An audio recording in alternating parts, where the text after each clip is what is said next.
Imagine waking up to $1,000 a month every single month from something you built once. No shipping, no inventory, no crazy startup costs.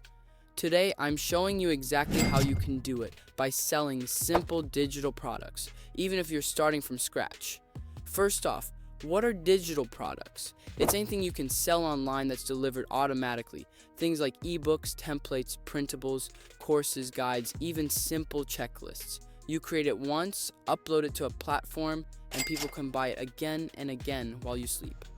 Here's how you start in 5 simple steps. 1. Pick a niche. Think fitness, relationships, parenting, hobbies, finance, you name it. 2. Choose your product type. Templates, planners, mini guides, cheat sheets. Start simple. 3. Create it using free tools like Canva or Google Docs. No fancy software needed. 4. Upload it to places like Etsy, Gumroad, or StanStore. 5. Set a smart price. Most digital products sell best between $5 and $20 starting out. Now, just uploading your product won't get you sales. You need to drive traffic. Here's the beginner plan. Post mini tutorials or tips on TikTok related to your product. Create simple pins on Pinterest linking back to your store. Or join Facebook groups in your niche. Provide value and softly share your product when it's helpful. You don't need millions of followers, just the right eyes on your product.